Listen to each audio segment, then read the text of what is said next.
We can also use the approximation methods we've been looking at on this handout to approximate the areas under curves whose equations are given. In this problem, we're given the derivative f prime of x equals negative x squared plus 11x minus 5, and we want to find the approximation to the change in f, which corresponds to the area under f prime, from x equals 1 to x equals 7, and in each case we're given a particular method and a particular number of subintervals. You're asked in addition to sketch the areas that you're using to make your approximations. Starting in the upper left-hand corner here, we're asked to use the trapezoid approximation method and 3 subintervals of equal width. So remember that we're interested in the change in f from x equals 1 to x equals 7, so that'll correspond to this area. Since the width of the overall interval from x equals 1 to x equals 7 is 6 units, and we want 3 subintervals, each subinterval is going to be 2 units long.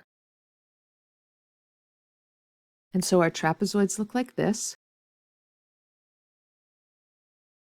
And each trapezoid is going to have an area equal to 1/2 the sum of its bases times its height. Now we could just start plugging in numbers and find the area of each trapezoid and add them up. It's worth, however, giving a little thought to the algebra of this situation, because in the long run, understanding that is going to make this process a little bit simpler. So if we think about the lengths of the bases in each of these trapezoids, the left base of the first trapezoid is equal to f prime of 1, and the right base is equal to f prime of 3. That f prime of 3 is also the left base of trapezoid 2, and its right base is f prime of 5. And that's the left base of the third trapezoid, whose right base is f prime of 7. So when we think about the area of all 3 trapezoids together, each of these areas is going to have a 1/2 height, and then we're going to stick in the sum of the bases. In the first case, the sum of the bases is f prime of 1 plus f prime of 3. In the second place, it's f prime of 3 plus f prime of 5. And in the third case, it's f prime of 5 plus f prime of 7. In a case like this, where we have equal width subintervals, the 1/2 h is the same in each case, so that can be factored out, and we're left with f prime of 1 plus then 2 f primes of 3, and then 2 f primes of 5, and a single f prime of 7. And in this particular case, where h equals 2, this expression becomes 1. And then on the TI-84, the quick way to get y1 is alpha trace y1 of 1.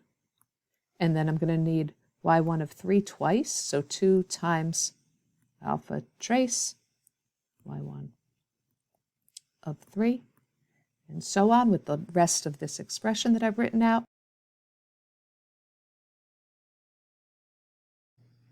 So in this expression in our calculator, we've got the f prime of 1 just once, we've got 2 f primes of 3, 2 f primes of 5, because those are bases in 2 trapezoids, and f prime once of 7.